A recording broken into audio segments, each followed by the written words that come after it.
Il y a des mangas qui vous marquent profondément, celui dont on va parler aujourd'hui en fait clairement partie.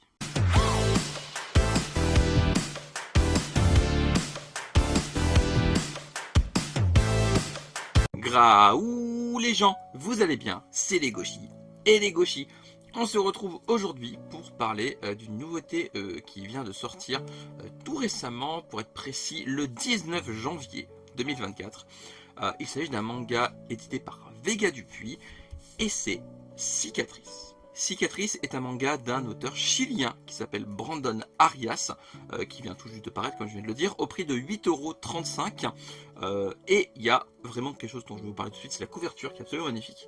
Il y a un effet dessus qui est absolument sublime. J'aime énormément la couverture de Cicatrice. Voilà, un petit peu plus en détail. C'est vraiment très très beau.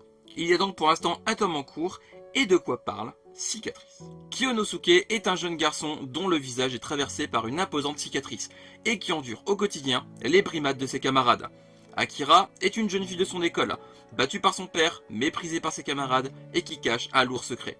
Blessés, rejetés, humiliés, les deux jeunes gens font de leur rencontre fortuite le début d'une relation amoureuse qui va les amener à fuir cet environnement toxique. Vous l'aurez compris, Cicatrice n'est clairement pas un manga facile à lire, loin de là. Les thèmes abordés sont extrêmement durs, extrêmement lourds et font excessivement mal au cœur. Kyonosuke est un personnage profondément attachant, de même de Akira qui est profondément attachante. Les deux jeunes gens sont des personnages qu'on a envie de protéger. Il y a vraiment un sentiment de... on n'a vraiment pas envie de voir tout ce qui leur arriver. L'histoire a une tension qui monte crescendo, vraiment plus ça avance, pire c'est pour ces deux jeunes gens, jusqu'à ce qu'ils décident de faire de leur mieux pour échapper à tout ça. De plus, si Akira resubit les brimades de ses camarades, et je dis bien resubit, c'est parce que ses parents ne peuvent plus lui payer les cours à domicile. Donc il va vraiment au lycée avec déjà de base la peur au ventre. Et ça se ressent très bien dans les premières pages. Kyonosuke est un personnage qui subit énormément de choses, de même que Akira, et c'est vraiment cette souffrance commune qui va faire qu'ils vont se rapprocher l'un et l'autre. La relation entre Kyonosuke et Akira montre que l'amour est possible sous toutes ses formes.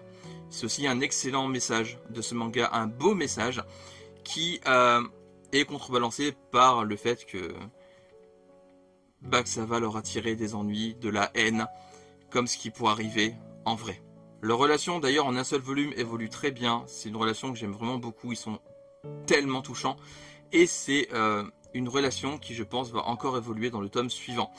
D'ailleurs la fin du volume nous laisse sur un cliffhanger qui laisse présager une suite très compliquée pour nos héros. Harcèlement, homophobie, discrimination, transphobie, il y a vraiment des thèmes qui sont toujours d'actualité malheureusement. Ce manga est vraiment là pour les dénoncer. C'est quelque chose que j'ai vraiment ressenti en lisant Cicatrice, c'est que ça montre vraiment tout ce qui est de plus sombre, tout ce qu'on est capable de faire. C'est affligeant. C'est un manga en réalité qui fait peur, parce que la vie fait peur, surtout quand on se sent exclu, quand on se sent différent. Je préfère prévenir tout de suite, il y a des scènes de violence sur mineurs qui sont assez dures à regarder. C'est vraiment pas un manga à mettre entre toutes les mains. C'est un manga qui est, je pense, recommandé aux enfants en plus de 12 ans à mon sens. Voire même plus, ça dépend de la sensibilité des enfants en question. Mais c'est un manga qui, je trouve, est nécessaire pour montrer ce genre de sujet. C'est un des mangas qui les traite le mieux. Je trouve que il en fait jamais des tonnes. C'est pas un tire-larme facile. Il les traite d'une manière naturel on va dire. Car c'est ce qui ressort le plus du manga Cicatrice, c'est qu'en fait, on se rend compte que c'est quelque chose qui pourrait arriver, et ça fait encore plus mal. Cette histoire m'a profondément bouleversé, c'est un manga qui m'aura fait beaucoup pleurer, qui m'aura beaucoup fait mal au cœur, on va dire ça comme ça, et vraiment à la fin de la lecture de ce premier volume, j'avais encore cette boule dans la gorge.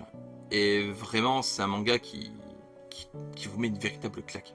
J'aime beaucoup les dessins de Brandon Arias, c'est esthétiquement vraiment magnifique, c'est assez doux, j'aime beaucoup le côté crayonné, on va dire ça comme ça, du manga, et parfois les dessins sont beaucoup plus sombres, beaucoup plus durs. En fait les dessins s'adaptent à la situation, Si le moment est sombre, les dessins vont l'être également. Et je trouve que esthétiquement, c'est une merveille. Il y a des doubles pages absolument magnifiques. J'ai planté devant. Vraiment, j'étais en mode, c'est magnifique, et j'ai pris plusieurs minutes à les observer, parce que clairement, ces planches méritent d'être observées. Il y a évidemment d'autres personnages qui vont croiser la route des deux personnages, mais également leur famille.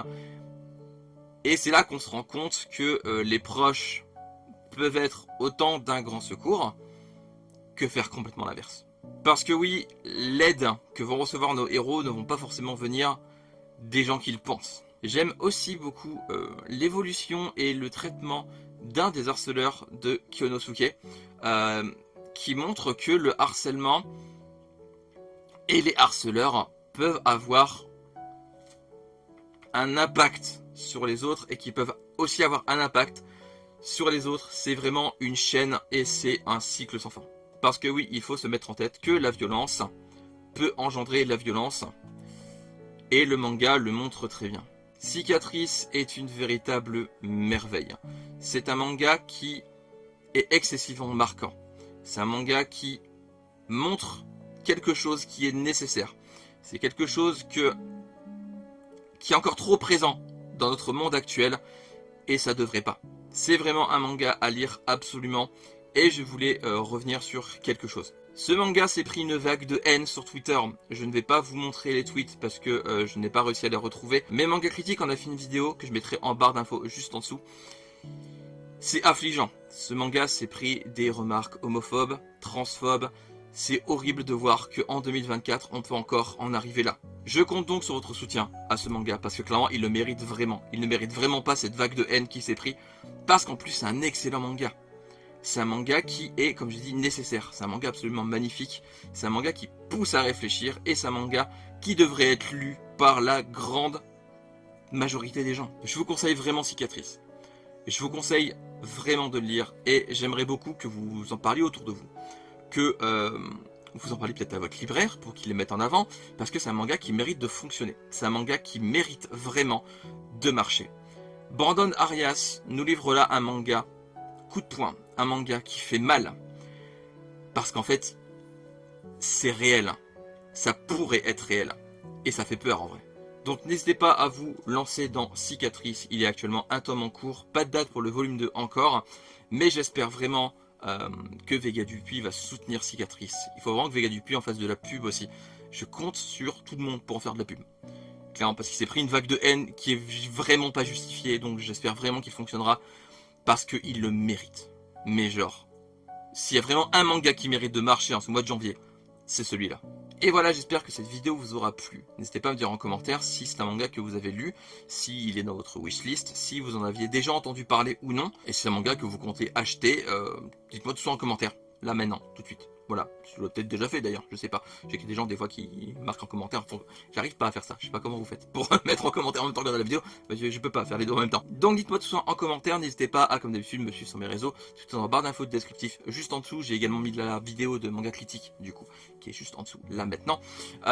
Et comme d'habitude, likez, partagez, abonnez-vous et activez la cloche pour ne rien rater. Et lisez des mangas, regardez des animés, jouez à des jeux vidéo, mangez des pommes, parce que c'est très bon les pommes.